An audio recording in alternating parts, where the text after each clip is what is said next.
चलिए let us start the next part. Chapter 1 living world पे हमने सीरीज शुरू की है और सेकंड टॉपिक जो हम करने जा रहे हैं that is diversity in living world. The पहला जो चैप्टर हमने किया था, पहला जो टॉपिक किया था, बेसिकली हमने किया था what is life, what are living beings, what are the characteristics of living beings. और सेकंड टॉपिक हमारा आ जाता है डाइवर्सिटी इन लिविंग वर्ल्ड। अब थोड़ी सी जैसे जैसे हम 11th में पढ़ेंगे अब इस चैप्टर में सिंपल से कॉम्प्लेक्स की तरफ बढ़ते जाएंगे।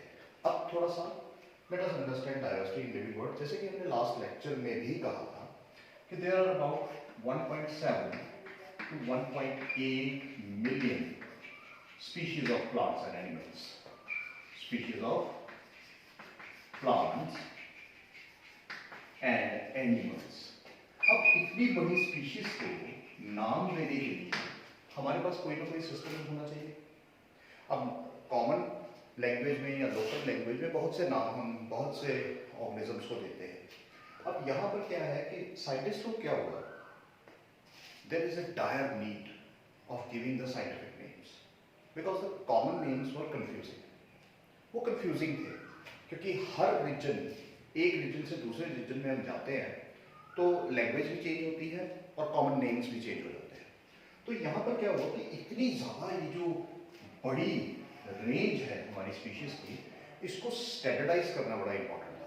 और स्टैंडर्डाइज कैसे किया गया? स्टैंडर्डाइज किया गया बाय गिविंग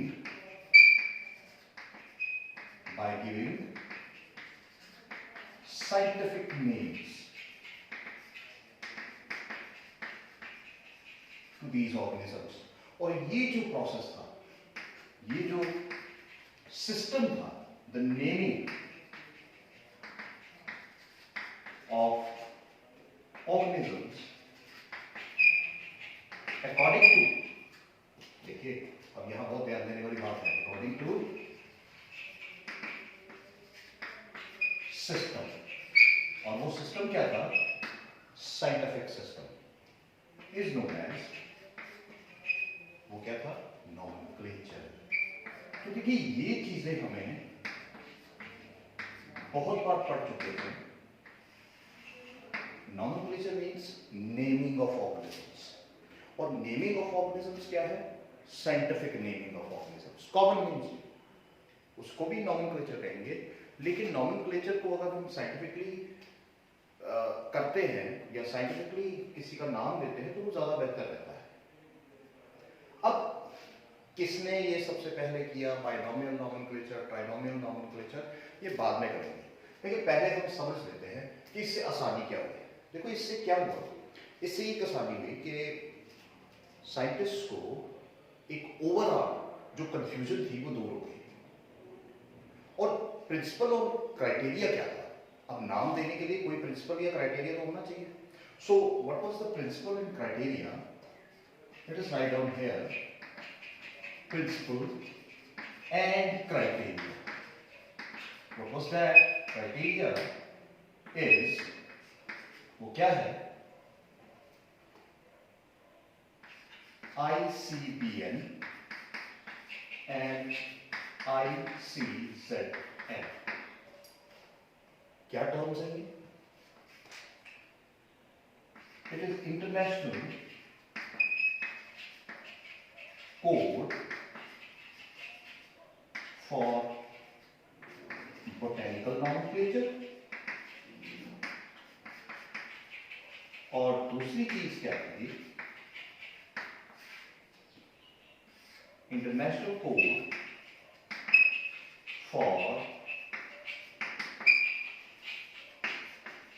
ज़ूलॉजिकल नॉमेनक्लेचर। अब देखिए ये जो दो सिस्टम्स थे, इन्हीं के बेस के ऊपर नाम दिए। और आज जितने भी ऑर्गेनिजम्स आप देखते हो उनको नाम इसी सिस्टम के द्वारा दिया जाता है। It is given on the basis of this system. So principle and criteria is given according to ICBN and ICZ. अब देखिए कॉमन नेम्स जो होते हैं ना, इनके एडवांटेजेस भी हैं और डिसएडवांटेजेस भी हैं। कई बार ये क्वेश्चन आता भी है, तो हम इसको आज खत्म करेंगे।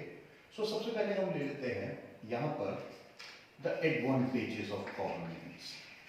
देखिए एडवांटेजेस क्या होंगे?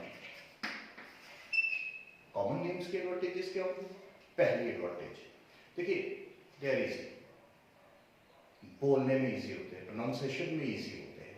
सो पहला पॉइंट ही यही आ जाता है, एक तो ब्रीफ होते हैं, छोटे होते हैं, आसानी से हम बोल लेते हैं, छोटे बच्चे भी बोल लेते हैं, बड़े भी बोल लेते हैं, brief and easy to pronounce. Clear? दूसरी चीज यहां क्या आती है, देखिए बचपन से हमें पता है उन नामों के बारे में, क्योंकि सुनते रहते हैं नहीं। So they are in common local language होते हैं, कॉमन लैंग्वेज में होंगे। नेचुरली अगर कॉमन लैंग्वेज में है, क्यों है? क्योंकि हम बचपन से सुन रहे हैं, and known from the childhood. क्यों भाई, सही है? सो ध्यान रखिए, नोन फ्रॉम द चाइल्डहुड। और तीसरी चीज क्या है, अब उनको किस बेस पर हम क्लासिफाई करते हैं? They are classified on the basis of same features. Same features, names are given on the basis of same or common features। हम ऐसे भी लिख सकते हैं। क्लियर? तो देखिए, तीन चीजें हमने यहाँ बहुत ही इंपॉर्टेंट डिस्कस की कि इनके एडवांटेजेस क्या है। पहली ब्रीफ है, इजी टू प्रोनाउंस है। दूसरा कॉमन लैंग्वेज है, नोन फ्रॉम द चाइल्डहुड। और तीसरा they are named on the basis of common language और कॉमन फीचर्स के बेस पर दिया जाता है। अब सबसे इंपॉर्टेंट चीज आ गई, ये तो चलो हमारे लिए आसानी हो गई, हम यहाँ हैं बैठे, किसी भी रीजन में हैं, जम्मू में बैठे हैं या कहीं दिल्ली में बैठे हैं, तो नॉर्थ इंडिया में सेब को सेब ही कहा जाता है, लेकिन अगर आप साउथ इंडिया में चले जाएंगे उसको कुछ और बोला जाता है।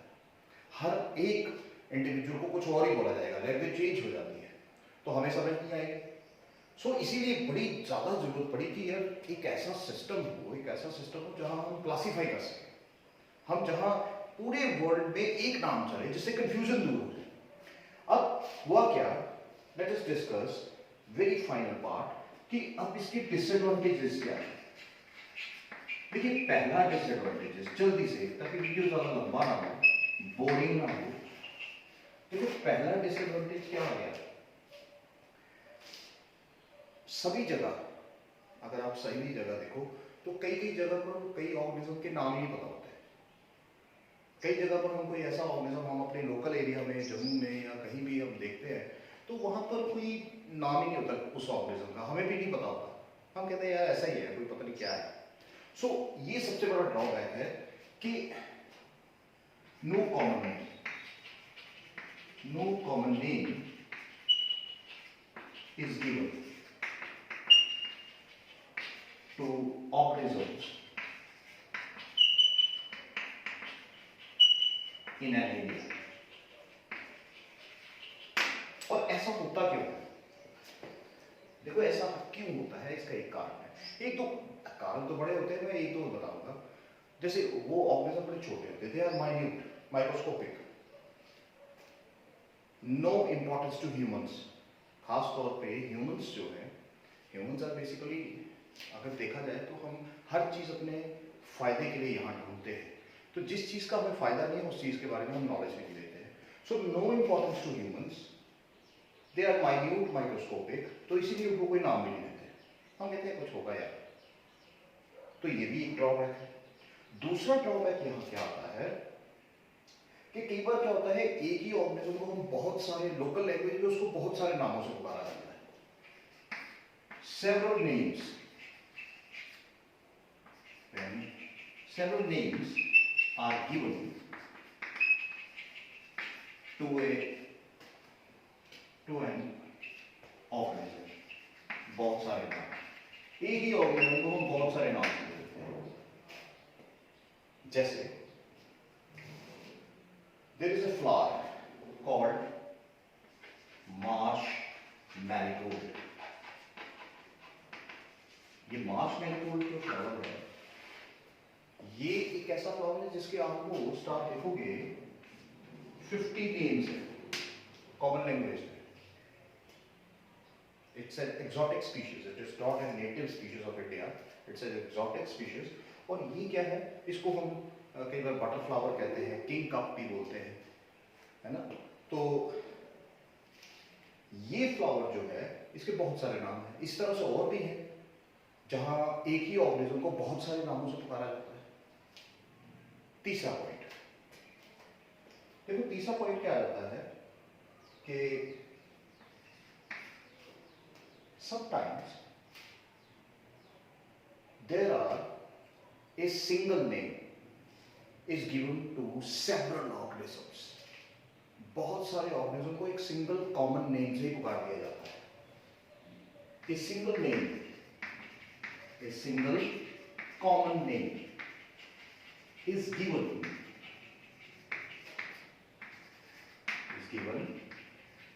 to several organisms. समझने की कोशिश कीजिए, अगर आप जितना समझने की कोशिश करेंगे उतना ही ये टॉपिक आपके माइंड में सेट हो जाएगा। जैसे हर इंसेक्ट को, जितने भी इंसेक्ट्स होते हैं, there are about 1.025 million species of insect, सबसे बड़ा ग्रुप है। लेकिन हमें थोड़ा ना सबका पता है। लेकिन होता क्या है, जब हम अपने लोकल एरिया में कुछ इंसेक्ट्स देखते हैं तो हमें ये नहीं दिखता, हम कहते हैं ऑल आर इंसेक्ट्स, उसका नाम ही नहीं पता है। तो सभी जितने भी जॉइंटेड फुट ऑर्गेनिजम्स हैं, उनको सभी को हम कहते हैं ये इंसेक्ट है, ये कीड़ा है।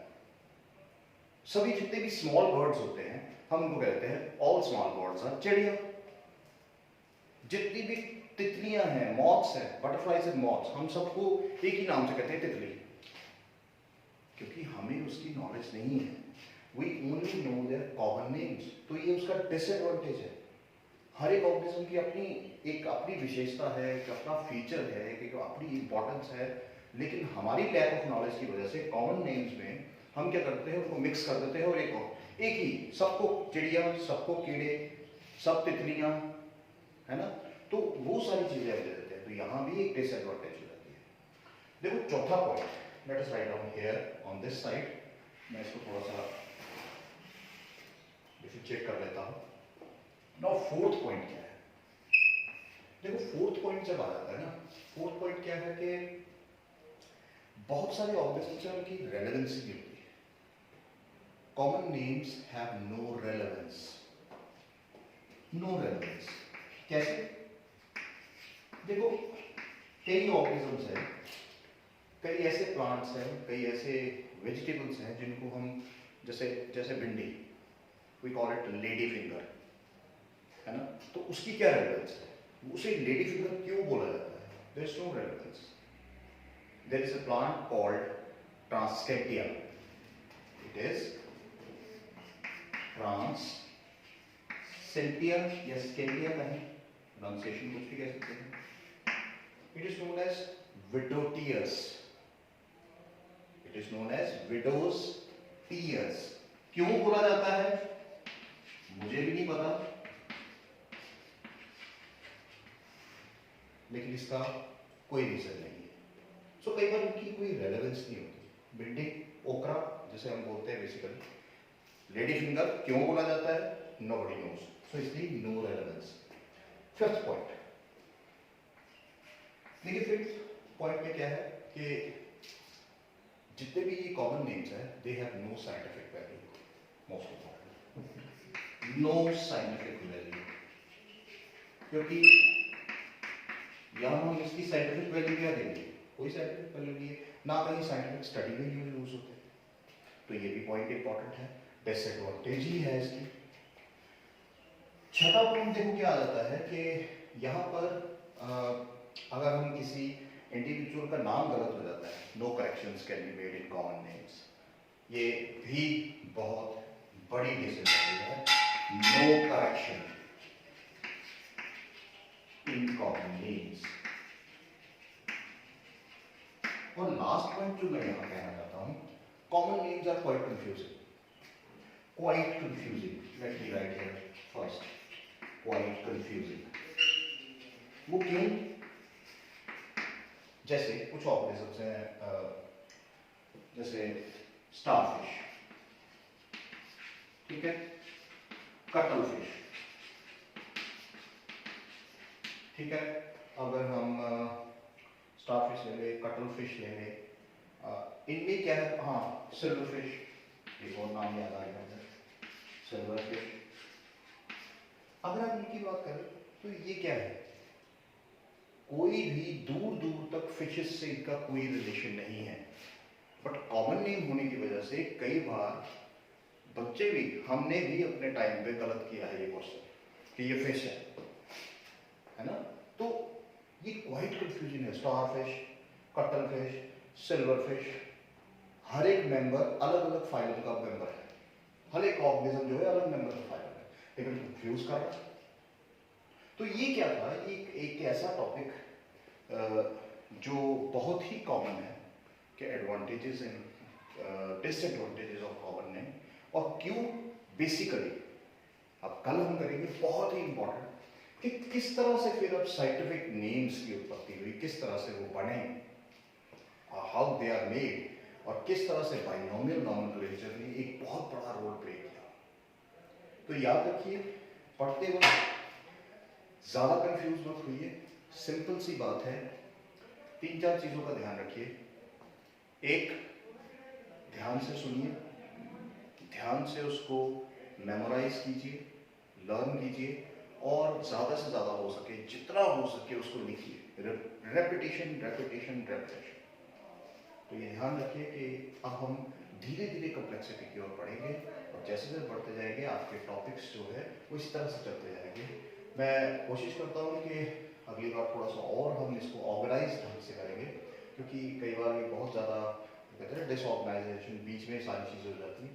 तो मैं थोड़ा सा आलस करता हूँ कि क्यों बोर्ड में डालूँ, ठीक है, ताकि आपको सारी चीज़ें यहाँ पर दिख जाए।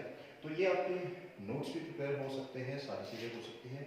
आई होप आपको ये अच्छी तरह से समझ आया होगा। और ये जो 2 टर्म्स हैं यहाँ पर, ध्यान रखिए, ये जो यहाँ पर ये 2 टर्म्स हैं, ये बहुत बार पूछी जाती है, चाहे वो नीट हो, इम्पॉर्टेंट एमसीक्यू है, यहाँ से आता है, और इम्पॉर्टेंट 1 मार्क क्वेश्चन भी है इन अकेडमिक, आपके अकेडमिक से। तो ध्यान रखिए कि एब्रिविएशंस पूछी जाती है, ठीक है। सो कल हम देखते हैं next topic, how the binomial nomenclature gave an important aspect in the life of living. Thank you. Thank you.